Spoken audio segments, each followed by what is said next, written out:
Hey guys, it's Letitia, the crafty curator. Thought I would do a quick update on my Chatelaine experience. It's been a while since I've recorded my update, and for those of you that are new to the Chatelaine experience, this series of videos is me committing to, as it may sound, recording my experience from stitching my first Chatelaine from beginning to end. So what you see here is the beginning stages of the Peacock Garden Mandala by Chatelaine. It is stitched on 28 count charcoal gray something. I don't remember what this is. I want to say it's 28 count Joblin. I'm really not sure, but it's 28 count and it's an even weave on charcoal gray. So the first series of videos that I put out was just charting my experience doing part one. Part one is the octagon here in the center. That's considered part one. Depending on how the pattern is released, a chatelaine may be released with the pattern, the complete pattern, or it's released in parts. This particular pattern was released in parts, so each section that I'm completing is referred to as part one and part two, which is this outer border of specialty stitches here. So in my last videos, I think I finished the octagon part one, and I had just started stitching the peacock feathers here.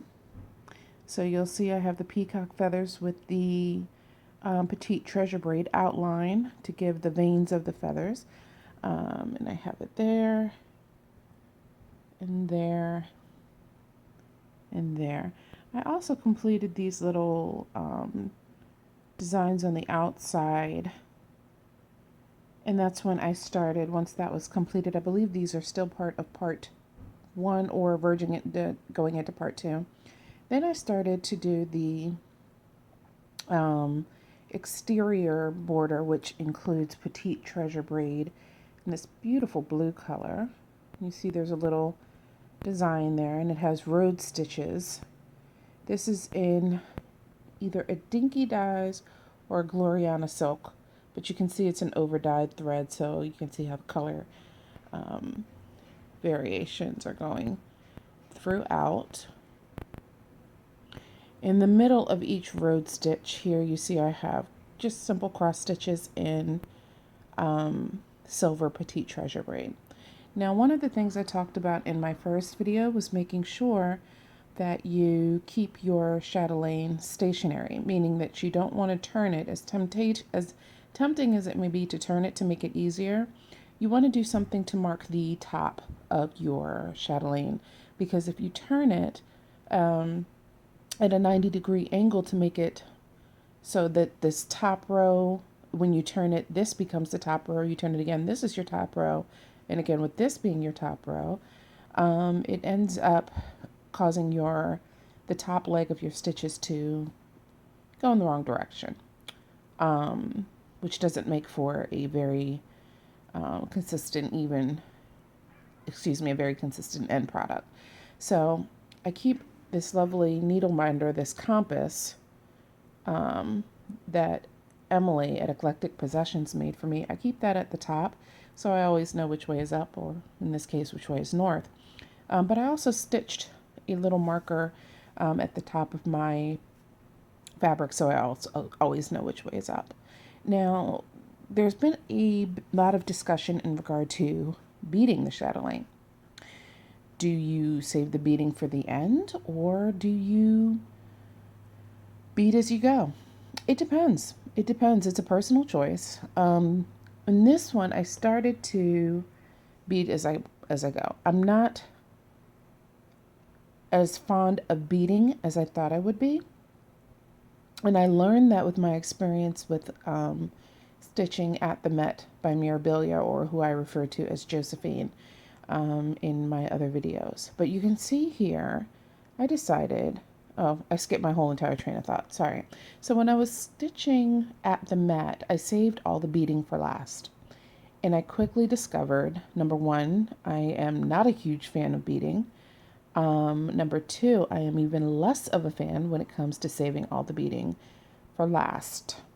And number three, I have some practice. I would benefit from a little bit of practice because you can see some of my beads are a little bit wonky. This guy's kind of going to the right a little bit while his friends are laying the way that they're supposed to. So this guy's gone rogue on me.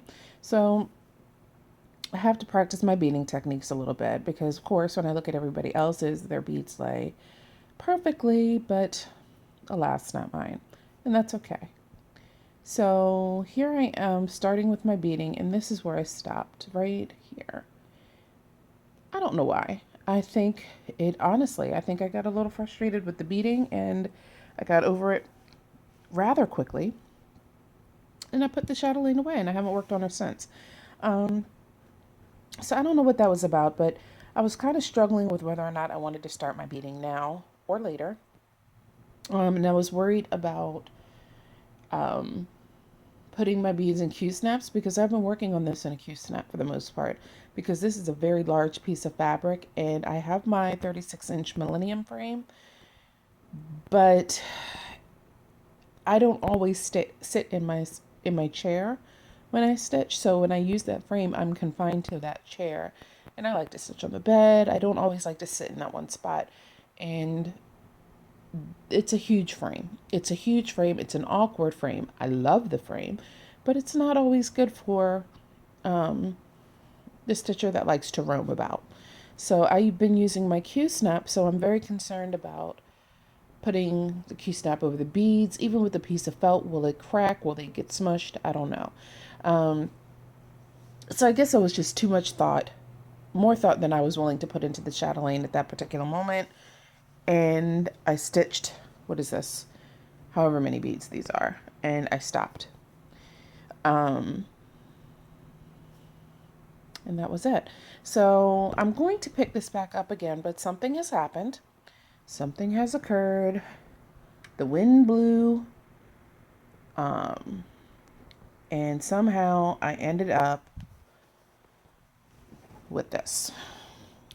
So this is my latest obsession. I never in a million years imagined that I would have two chatelaines going at once for a multitude of reasons. So this is the Blue Moroccan Lace Mandala. And I'm going to show you, if I can, pulling out the phone here, why this is such... Okay, this phone is going to act up because we have company. Okay, there you go. So this is the blue, there you go, Blue Moroccan Lace Mandala. First thing I noticed about this mandala is that it is not like any other chatelaine that I've seen. It is still symmetrical, but it's not as obviously symmetrical as the other chatelaines where you have, say, for example, the brilliant centerpiece that's still consistent. In this picture, guys, does not do it justice at all. You see this is, well, a glare, but you can't see the detail here, but you get the idea. But what caught my attention are the blues, these brilliant blues. And one of my favorite colors to stitch with is the Gloriana Silks Velvet Night Sky, and I just knew that would be in here. But these blues are absolutely spectacular. I love the look of it. I love how busy it is. I love how bright it is. So I was instantly sucked in, and I purchased this kit and the pattern. Now, a couple of things I learned with this along the way. I did not realize, number one, when you're buying the pattern, just let you guys look at these pretty colors here while I talk. Buying a chatelaine pattern, I did not realize, I would only know European cross stitch. I know that there's the chatelaine.de website, which is Martina's website. Martina Rosenberg is the proprietor and the designer for Chatelaine. However, I didn't realize that when you buy patterns from European cross stitch, I've only purchased two in the past. The first one was a mini mandala, and it was a PDF pattern that I purchased from EuropeanCrossStitch.com. It was a PDF. It was perfect, and I like the PDF patterns because you can blow them up. The squares are very small on a black and white not on a black and white, but on a paper pattern, and it's very hard to read that. You can't blow it up. It's hard to see because there's so much congestion in the pattern. Because the stitches, there's no negative space when you stitch this type of chatelaine in particular. There's no negative space, so you kind of need to blow it up so you see where you're going. Number one. So I prefer the PDF pattern. The second pattern that I purchased is for the sparkling peacock mandala. And it was a PDF pattern that I also purchased from EuropeanCrossStitch.com. So a couple of things that I realized, that after a certain point in time, I'm not sure what the cutoff date was or when it was, but after a certain point in time, European Cross Stitch stopped providing PDFs. You could only get the new PDF, the latest PDF color pattern. That's also a huge plus. You want to get the color pattern so you see where those back stitches go. You can only get the color PDFs from the Chatelaine.de website. Lesson learned with this one. I ordered the kit as I normally do. Because I have so many, right? No, I don't. Well, I ordered the kit from European Cross Stitch. In my opinion, when I did my research with the Peacock Garden Mandala, it's much cheaper just to buy the kit from European Cross Stitch. It's painful to the pocket, but from what I understand, and with my research, it's cheaper than buying it piece by piece. But it's entirely up to you and what you're able to do at that time, or however you want to do it. That's just my 2 cents thrown in. So that being said, I ordered the fabric. No, I didn't. I ordered the kit and the pattern. And I used my own fabric. This is my new favorite go-to fabric for apparently everything in the world. This is 28 count tea-dyed Monaco. And I'm in love with it. I'm just in love with the density of this fabric. I love stitching on it. I love everything about it. Almost to the point where I am really giving some serious thought to starting this over. And the reason I am thinking about starting this over is because I'm not happy about how the greens show up on this gray. I love this gray, but I'm not happy with how the greens show up on this gray. I'm still thinking about that. I'm not sure. I would love to see. I think they would pop so much better on this tea-dyed Monaco. Not sure, but I'm not doing anything yet. That's just a thought in the back of my mind. But anyway, I digress. So anyway, so I ordered this pattern and the kit from European Cross Stitch, and I get a black and white pattern. So many problems with this. The black and white pattern. I like how the squares were blown up. So it looked like they had the PDF at some point. They went ahead and blew up the pattern. So instead of it being 6 pages, like with the PDF pattern, it's, I'll say, a lot more than 6 pages because the pattern is blown up and it's in sections. So it's great to have because I can use my highlighter to go through and use that in conjunction with the PDF pattern. But I could not use just this black and white paper pattern. I couldn't see the colors. I couldn't see where the back stitches were. Well, no, I could see where the back stitches were, but I couldn't see what color floss to use for the back stitches. They were just all gray lines. I couldn't do anything with that. So I contacted Cindy at European Cross Stitch, and lo and behold, she told me that you can only get the PDF color pattern off of the Chatelaine website. So obviously, that was an expensive lesson learned because I had no recourse but to go back to Chatelaine and pay for the PDF pattern because there was nothing I could do with this pattern that I had. If it was simply in black and white, I couldn't see where the color changes were. Nothing. Now, in hindsight, I understand that there might be a floss list or a materials list available on the Youku site, but I didn't I didn't go that route, and I didn't know to go that route. I found that out just from reading some of the posts on the Chatelaine support group in Facebook. So that was a lesson learned for me. So hopefully that will help you guys if you're deciding to get a chatelaine. Where do I get my pattern? Where do I get my kit? You get the pattern off of the chatelaine.de website. Also, I find it best to get the kit off of European Cross Stitch, but there's a lot of people out there that find more cost-effective ways to get their beads, or they might wait for sales and kit up the specialty flossets over time. I'm not sure. It's a personal decision, but this is what I've done. So that was a big lesson learned for me for this particular kit. Second thing is, if anybody out there is waiting for their chatelaine kit to be sent from European Cross Stitch, I'm not sure if I mentioned this in my last video, but there's something going on with the Dinky Dyes supplier that's causing a delay in Dinky Dyes being dyed and sent to European Cross Stitch. So if anybody ordered a kit and they're waiting, I waited over a month for this, and come to find out it was just because of 3 Dinky Dyes. They normally don't ship out the kit until they have everything that goes into the kit available in stock. Then they send it out. So Cindy got in touch with me because it was taking an abnormally long amount of time, and she asked, do you want me to just take the Dinky Dyes off and send you what we have, because we have everything else? Excuse me, I just hiccuped. Because we have everything else, or do you want to wait? Oh, I wanted it because I've been waiting so long for it. So I said, just take it off. I'll find the Dinky Dyes on my own.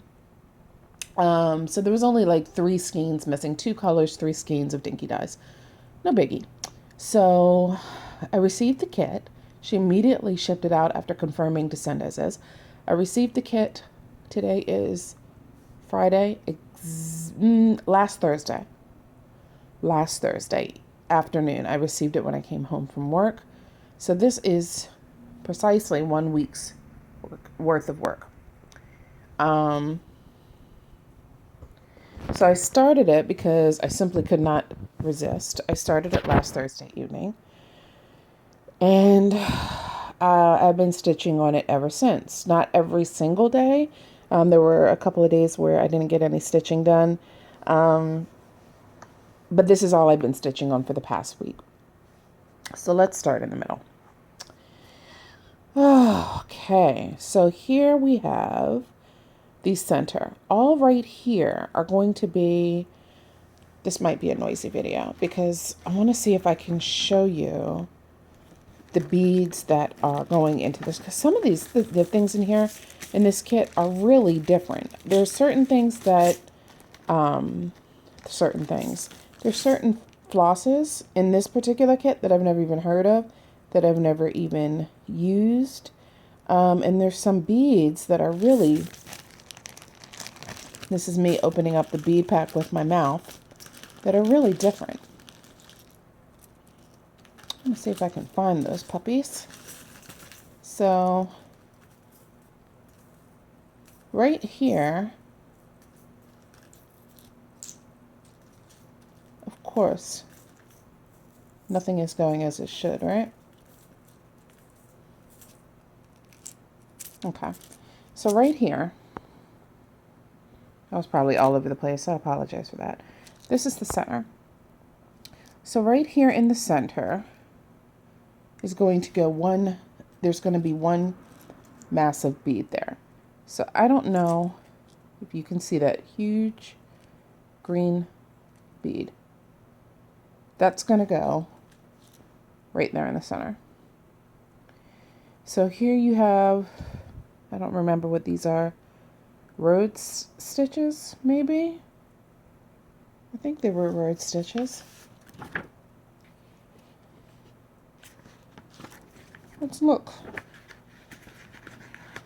See if I can, I don't want to misinform you, but that's what I think they are, but I'm not certain. So let's find that paper real quick. Just staring at the beads. We're just staring at beads. There we go. All right. So right here, oh, I was correct. These are Rhodes stitches. And this is stitched in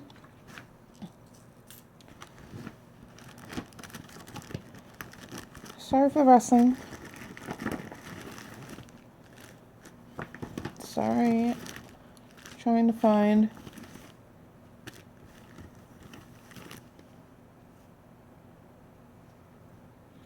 Where it is.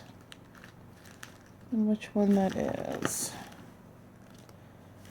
I don't know which one that is. I think it is this pearl. It is. So this is a Dinky Dyes 100% silk pearl, hand dyed in blue ice, in the colorway blue ice. Now, if you look at this, that's about right. Actually, I don't have one that's out.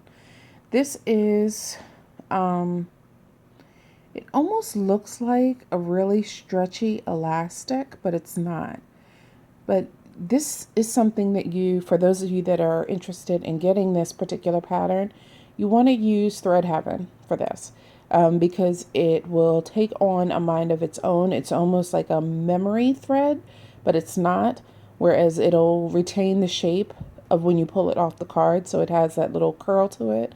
So you need that Thread Heaven to kind of tame the savage beast. But let me tell you, I absolutely loved stitching with this. It was so smooth. It was like butter. I just loved it.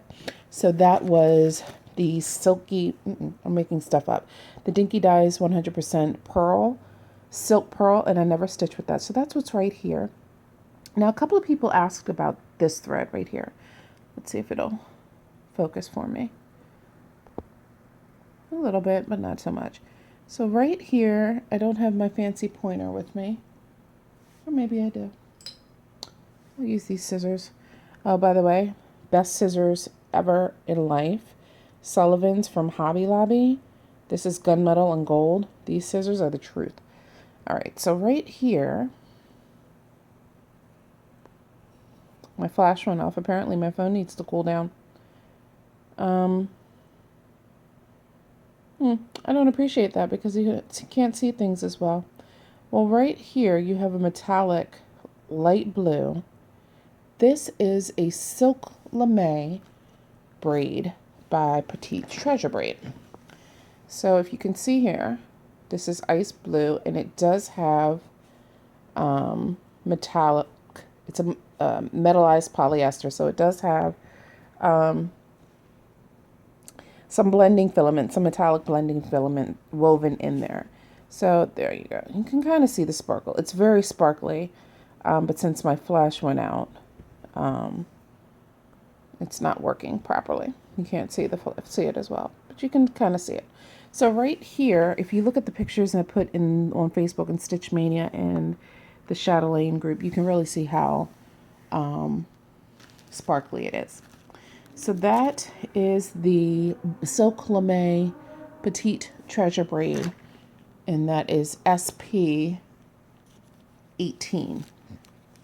Right here, we have another blue, which you can't tell, unfortunately, but it's equally sparkly. And this is the Silk Lame. Oh, there you go. You can see it. The Silk Lame braid, petite braid by Rainbow Gallery. Yeah, petite Silk Lame braid. That's what it's called. I think I just gave it about 3 or 4 new names. And that's by the Rainbow Gallery, same makers as Petite Treasure Braid. That's my confusion. And that's in SP 49. Right here, we have some, is it the Algerian eyelet? Maybe. Yes, it is. Right here, we have the Algerian eyelet outlined in Petite Treasure Braid Gold. And there's, you know, good old-fashioned Petite Treasure Braid Gold. PB 25. We know that. We love that. And this is what I was saying was my favorite color. One of my favorite blue colors, along with DMC 995. But look at that blue. That is like the sexiest blue ever. This is, yeah, I said that and I stand by it. Velvet Night Sky by Gloriana Silks. This is the most beautiful blue. And as you can see, I put it on the bobbin. If anybody could tell me why there is so much controversy about bobbinating silks. I don't know. I do it all the time, and I'll do it again. But there's so much controversy about bobbinating silks. So, no more specialty threads. No more specialty fibers here. What am I talking about? Specialty stitches. The rest of this is just good old-fashioned cross stitch. So,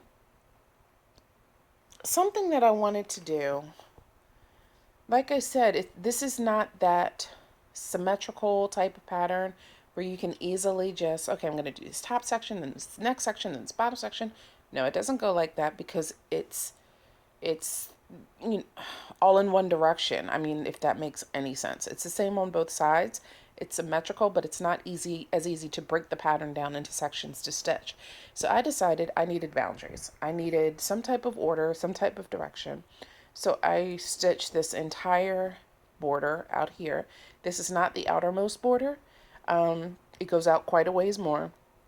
But this is a border where I can work on what's in this negative space inside the section and then go outside and work that way. So it gives me, it's a little bit easier for me to look at it. So this border is just starting to be filled in. I worked on this area a little bit tonight, and I'm starting to work down here. And then I might do a little bit of cross country, just go color by color until this is all filled in, and then go back and do the specialty stitches. And I may or may not go back and finish the beading here. As you can see, my beading is not quite as wonky. Well, it was just one wonky bead on the other one, but it seems like it's a little bit better. So I don't know. I think I'll enjoy beading more if I bead as I go. Still not quite sure yet. Anyway, so for this one, I might as well show you the threads while we're here and the lighting is good. This is Coral Lagoon by Dinky Dyes. This is the one Dinky dye that I did receive. So that's a nice blue. Here we have Midnight by Gloriana Silks. Got some John James needles stuck in there. 25 pack for $8 on Amazon. So that's something. So this is the Midnight in Gloriana Silks. Very light variegation there. Very subtle. But that's what this whole exterior border is done in. We have another Gloriana Silk in the Hydrangea colorway. Nice cornflower blue there. Slight variegation. See a little bit of purple, light blue, a little darker light blue, darker light blue. This is one of my favorite, well, this is my favorite thread, Water Lily Silk. As far as specialty threads go, by far, Water Lilies is my favorite. This is one of my favorite colorways. This is Bermuda Reef. This is why it's important to check your stash, folks, because I had one Bermuda Reef left from at the Met. It called for 2, but, or no, it called for 3 actually.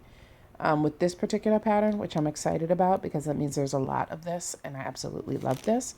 But you see it's teals and greens and blues and turquoise, and it's just a beautiful color. So Bermuda Reef by Karen Water Lilies. We have PBO2, which is a, like an antique gold, petite treasure braid. No DMCs in this one, guys. No DMCs in this one. Might as well show off my beads. So here we have, oh, this is what I wanted to show you. Let me zoom in. So you see right here where it's this perfect square. It's really not a perfect square, but this outer border, this is all beads, but it's not going to be an abundance of beads. I hope it'll show up. Do you see? There is this square bead right there. Do you see that? It's a flat square bead. It's an iridescent gold almost. It's one bead. They're going to be lined up all along here. So there's going to be a series of these, oh yeah, there you go. These flat beads that are going to be lined up all up in here. That's going to be these flat beads. And then you have these really pretty, what are these? Those are called Tila beads. Tila beads or Tila, T-I-L-A. Then we have Capri Blue, we have Cobalt, and light turquoise. And you can see, look at these stunners in this little vial. These are gorgeous. Absolutely gorgeous.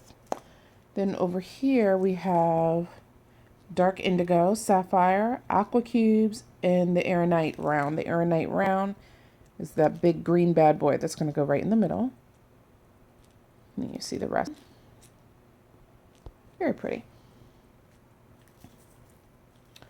We have some Delica beads, pretty royal blue. Delica beads, it's a pretty, what are we going to call this? 628. What color is that? Not turquoise. I don't know. Light blue? We'll go with that. Delica beads number 1577, nice iridescent light blue.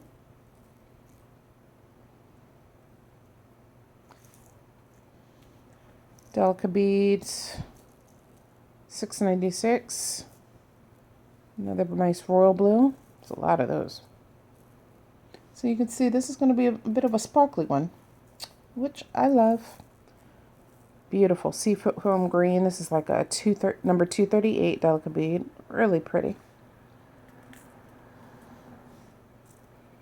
Oh gosh, so pretty.